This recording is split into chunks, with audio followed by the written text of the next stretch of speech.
I'm going to teach you about the Paris Commune and what it means for liberalism type people who don't know how to defend themselves or refuse to defend themselves.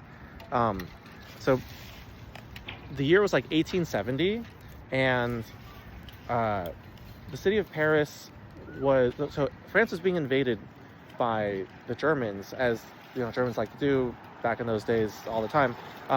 And they beat the hell out of like the French troops on the border, and so a bunch of basically anarchists and pacifists and radical leftists of Paris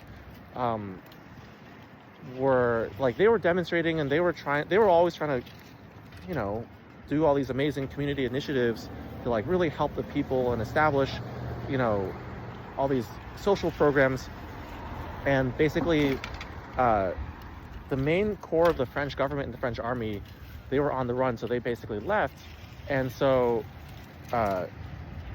every time these protesters and demonstrators would kind of protest and demonstrate, like, and then the French army, like parts of the French police or French army would try to stop them, but then the protesters were, you know, like, they had a really good message, and every time the government would try to stop them, the protesters would instead just come up to them and be like, come on, man, like, you're our neighbors, you're our friends, like, we know you, come join us instead, right? It's every leftist's dream come true when the soldiers confront the protesters, that the soldiers join the protesters. And that was happening time after time after time until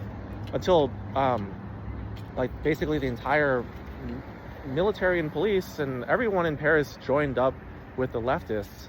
And then the government, the actual French federal government, was on the run, and they were like, holy shit. And then they ran, and in that moment there was a moment where if the communards, so they're called, the Paris Communard people, communards means like the people who were in charge of the Paris Commune, if they wanted to press it, they could have chased down the leaders of the French government and just finished them off. But, you know, due to their principles and due to like the way that they did things, like they were never going to do that. So they let the French government escape. The French government left.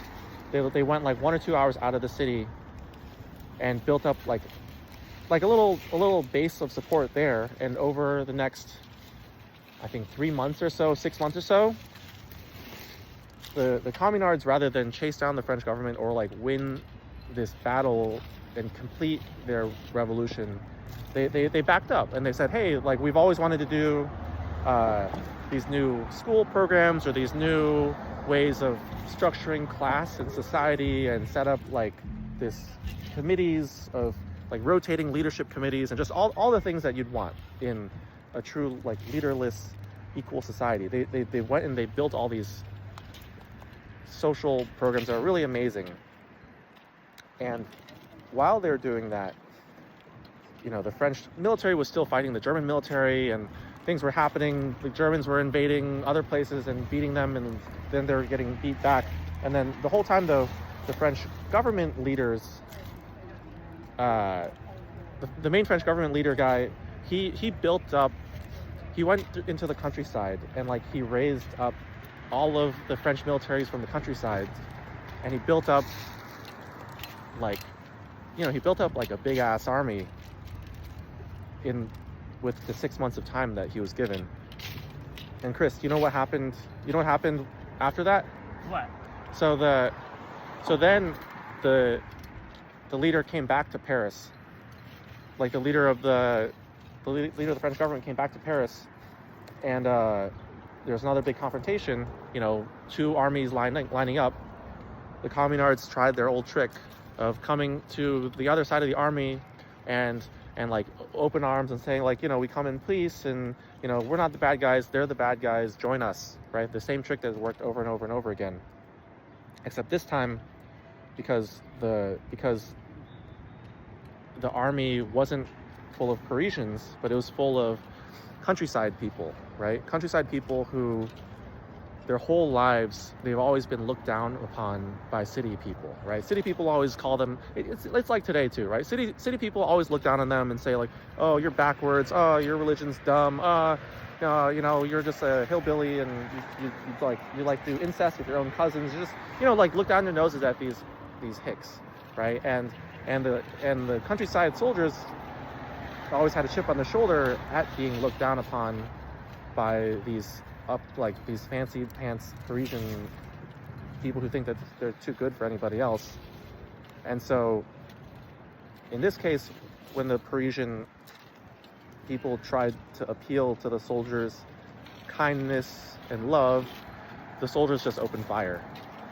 The soldiers opened fire and slaughtered the Communard army and slaughtered all of them. And then when they went to take over Paris, they took over Paris. They sealed off Paris, went block by block, and just systematically like executed every single leader of the Paris Commune.